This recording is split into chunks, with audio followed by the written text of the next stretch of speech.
Hello, everyone. My name is Lucia Bradley, the CD5 chair, and we're going to go ahead and get started. Mayor Coleman is coming from another event, and he'll be here shortly.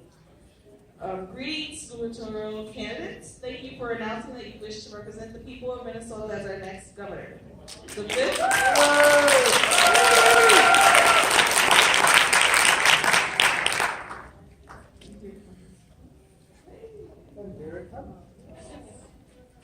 The 5th Congressional District is made up of 12 Senate districts in the Minneapolis DFL. We are a very politically active district and tend to vote Democratic in every election for the state offices. The CD5 DFL Gubernatorial Candidate Forum Committee has compiled a list of questions important to us as constituents, and we will be collecting questions from the audience tonight. We gratefully request your answers to these issues in order to better educate our voters on your beliefs and intents. Thank you in advance for your time tonight.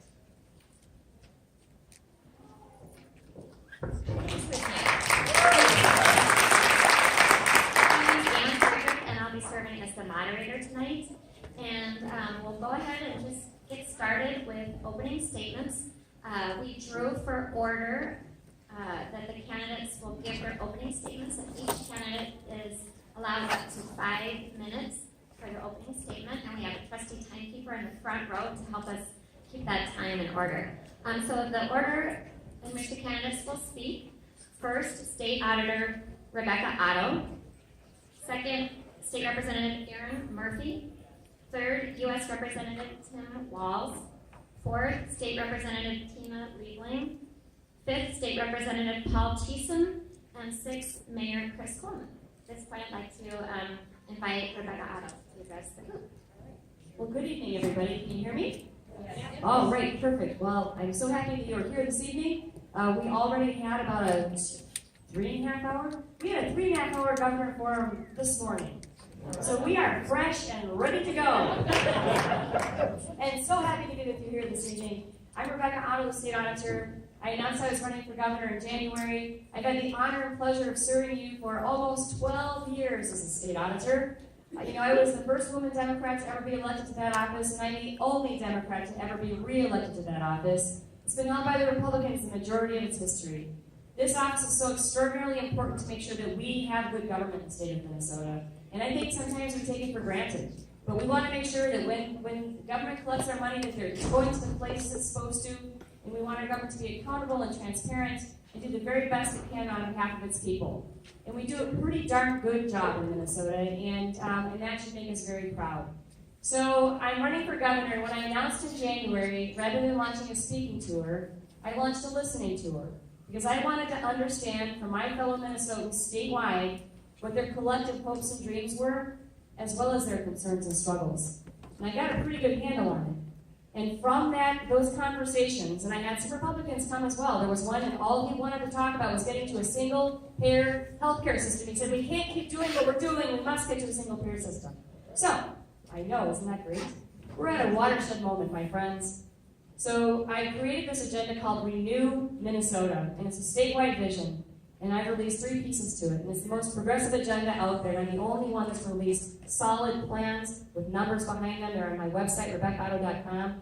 But I've got the Healthy Minnesota plan, which will move us to a single-payer plan, which will guarantee all Minnesotans a standard set of benefits. Yes, we must get to that place. Standard set of benefits. We're going to reduce costs. We are going to increase health outcomes. We're going to put joy back into the practice of medicine. Because frankly, with all the coding and the billing and the pre-authorizations, it eats up so much of their time and they don't get to focus on our health. So that's really necessary to get rid of the inequities in our system. We have great injustice in our healthcare systems, that's another reason. But also, it's going to unleash the innovators in our state. So I also have the Minnesota Powered Plan. It is being talked about internationally and nationally. Minnesota should be on the cutting edge of the clean energy economy. Right? We love to lead on good public policy, and why wouldn't we want 70,000 to 250,000 good-paying jobs that support families?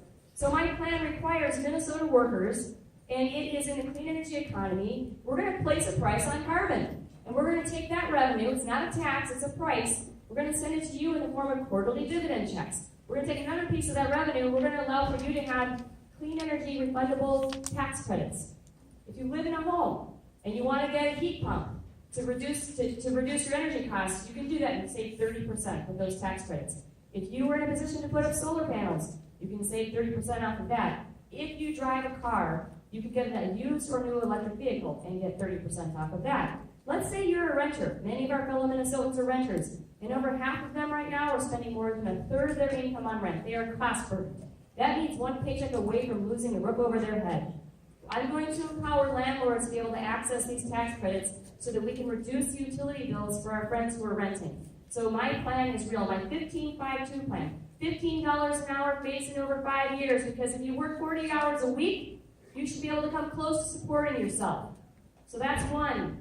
2 years tuition free in the Minnesota state system. We need to reinvest in our young people. What we're going to tell the world is we're open for business. We have the workforce of the 21st century, and everybody has equality of opportunity, and that's extraordinarily important. What we're going to ask of them is keep a GPA of 2.5 or better. We want you to do 25 hours of community service. We want you to get a mentor in your chosen field of work so that you can transition to work. And then we're going to ask you to stay in our state for 4 years. So we can make a commitment to them, and they make a commitment to us. And so I have an agenda that's deeply progressive. I can win this race, and I'm here tonight to ask for your support. Thank you.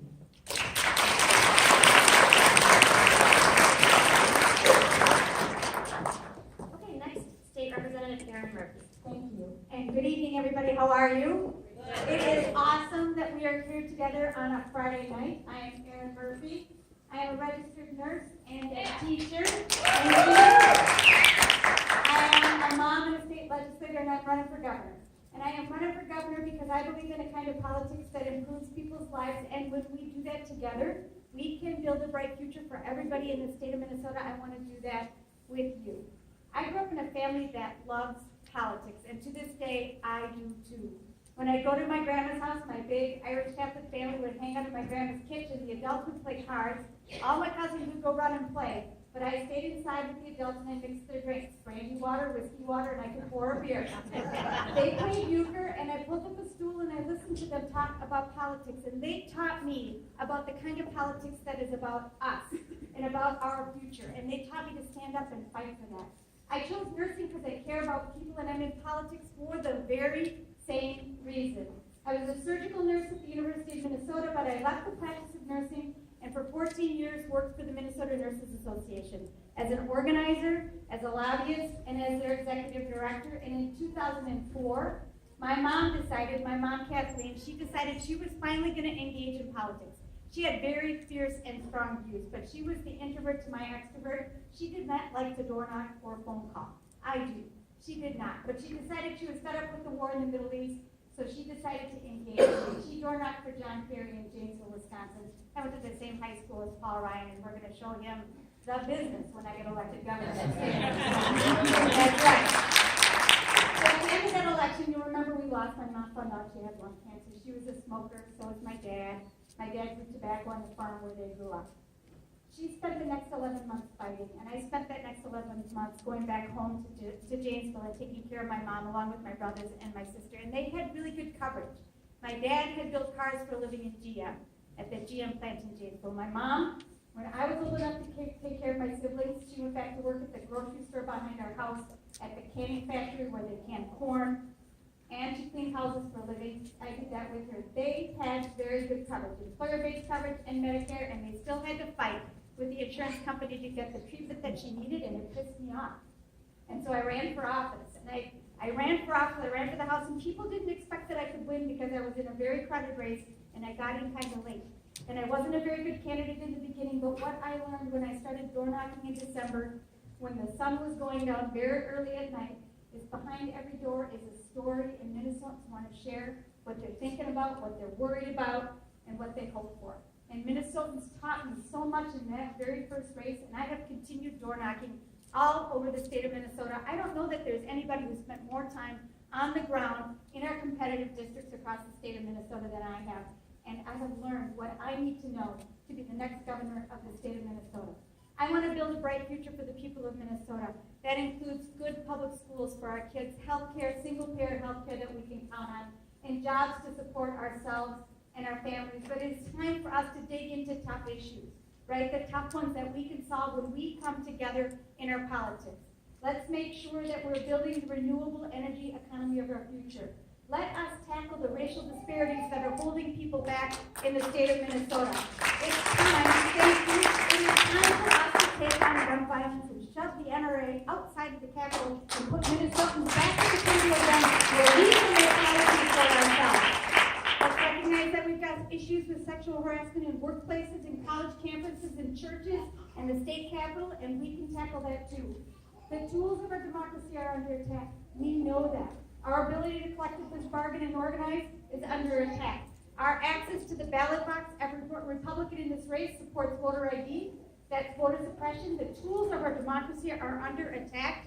And if we don't protect those and stand up together and campaign for an honest, progressive vision for the people of Minnesota, we won't win this race. But when we do, when we stand up for what we believe in, and we share that with Minnesotans, not only do we win an election, but that is how we prepare to govern. I love politics. I have faith in us, and I know that when we stand up together for what we believe in, we are unstoppable. I look forward to working with you. Thank you very much.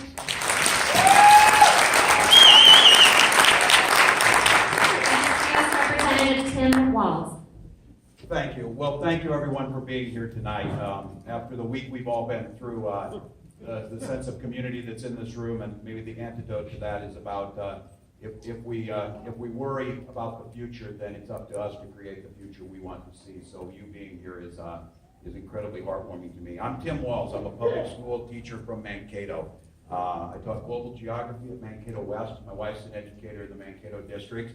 My daughter Hope is a junior at Mankato West, and my son Gus is an 11-year-old. He's a 5th grader at Roosevelt Elementary School. I grew up in a small farming community, went to school with 24 classmates, 12 were cousins, and it's much funnier today than it was then. So, but it was a wonderful community where you knew you were cared for. I had wonderful public school teachers. I too like to hear with so many people the stories we had. My father, a Korean War veteran, was dying of cancer when we were young. My little brother was 8. I'm in high school.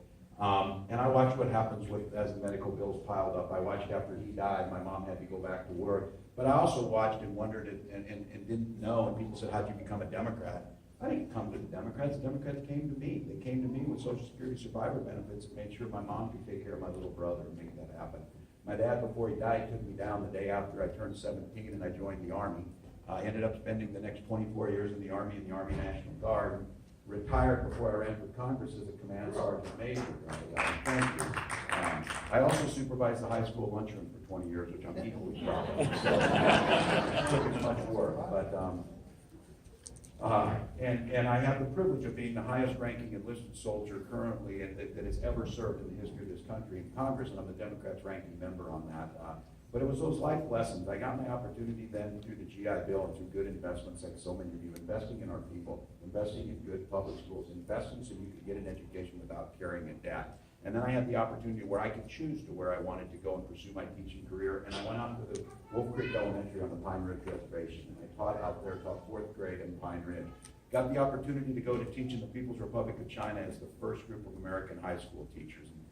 They taught me Mandarin and dropped me in a Cantonese-speaking area. So came back and met a wonderful young English teacher, and we looked, where did we want to start our life? Where was a state that valued education? Where was something that mattered? And that was the state of Minnesota, where education was valued, where research was valued, where community was valued.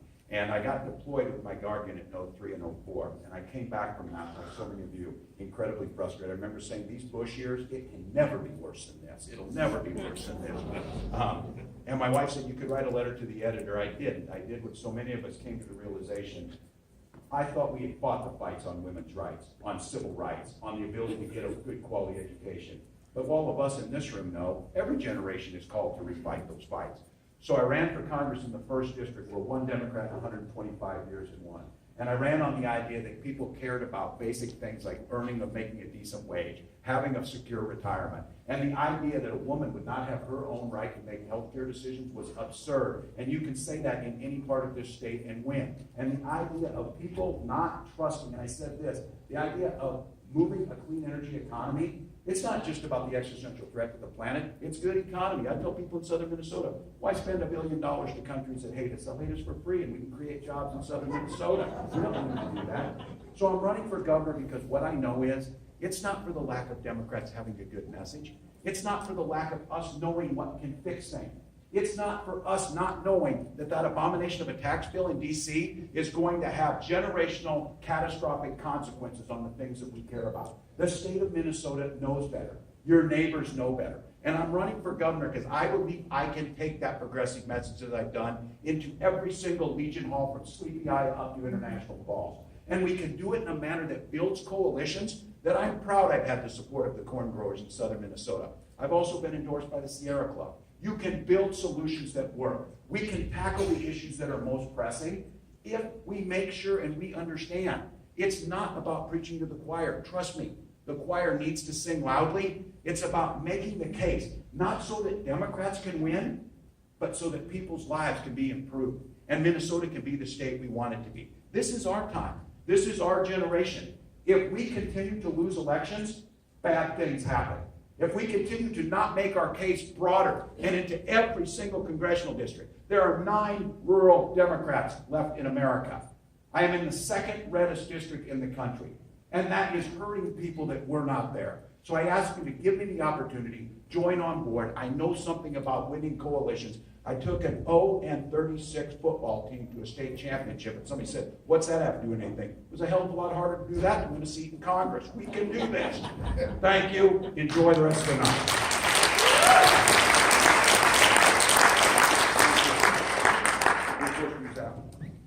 Where's the sound guy? He's happy with me. Okay, next, State Representative Tina Liebling.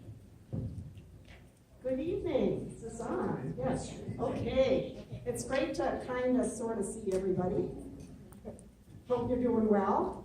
So I am Tina Liebling. I might be the least well known of this group of people. I'm a state representative from Rochester. So I actually grew up in Minneapolis, and my dad was a photographer. He was what was called a documentary photographer, and he took me all over the state as he photographed the people of Minnesota. And you can look him up if you want. Somebody here just told me that she did that. If you look up Google Liebling and photos or something like that, you'll see. But he photographed people. He was from a poor family, actually. He was from Brooklyn and came out to Minnesota for a job. But he fell in love with the people of Minnesota. And he taught me that the ordinary working people, the people who get up every day and do what they have to do to get by, or to take care of their families, or even to help their communities if they have a little time left over, those are the heroes of Minnesota. And that always stuck with me. Those are the real heroes, not the people who think they're big shots and that are the insiders and think that the world is made for them. No, it's the ordinary people. And what happens oftentimes is that the ordinary people have barriers put in their way, and that holds them back. And that is the situation we're in now. So I first ran for office in 2002, which was the year that Senator Wellstone's plane crashed. That was my first run for office. I'm an attorney by profession. Criminal defense law was what I was doing. And I'm married and I have 3 children, and I was living in Rochester. So I ran for office the first time, and I had the enormous privilege of running alongside Senator Wellstone and hearing him talk about the people who had the lobbyists and the lawyers at the Capitol. I apologize. Teachers, you know. Let's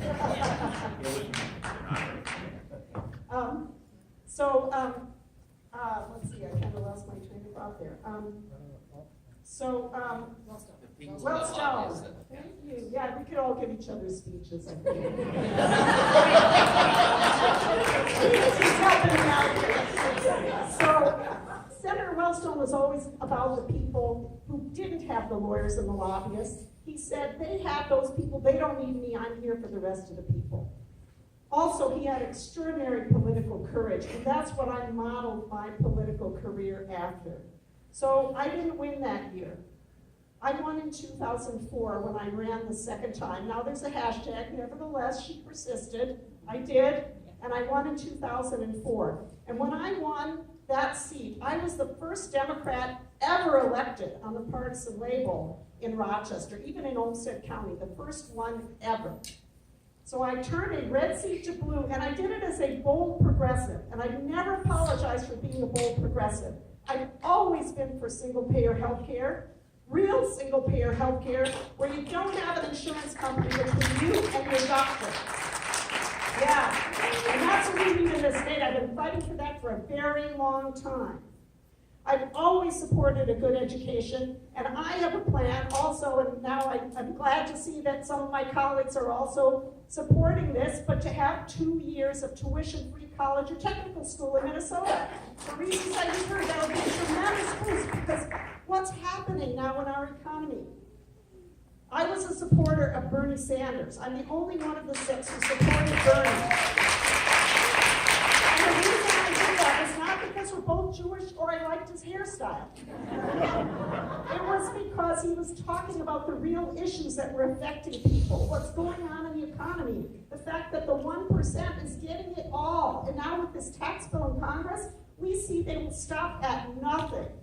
They will take it all if they're allowed to. And we have to fight back, and we have to understand that people are struggling, that the average wage has not risen in this state. So, you know, I'm kind of running out of time. Maybe I'll get a chance to talk about this a little bit later. But wages have not gone up. I just heard on the radio again, employment is doing much better, but wages are not rising.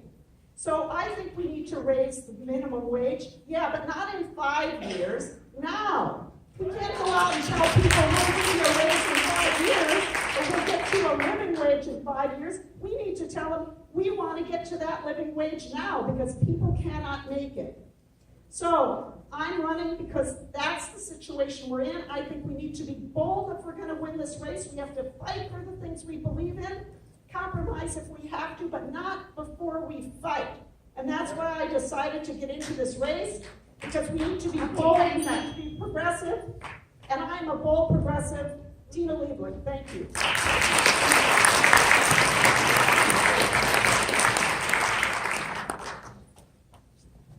Okay, next State Representative Paul Thiessen.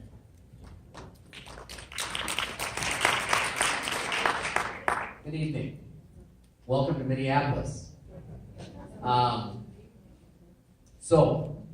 I don't know if you watched the debate on the federal tax bill last Friday night, a week ago, but there was a moment during that debate when Orrin Hatch was asked why the federal government for 2 months hasn't funded children's health care, hasn't renewed funding for children's health care. They were debating the biggest tax breaks for the well-connected and wealthy in the history of this country. And you know what Senator Hatch's answer was to that question? We can't fund children's health care because we don't have the money. We don't have the money. That moment captured more than anything else the war that is going on in this country. And that's what this election is about, and I'm running for governor because we have to win that war. The fact of the matter is, we can have all the rallies we want, we can have all the resistance we want, we can have all the pep talks we want, but we are not going to win that war unless we deliver for everyday people and improve their lives.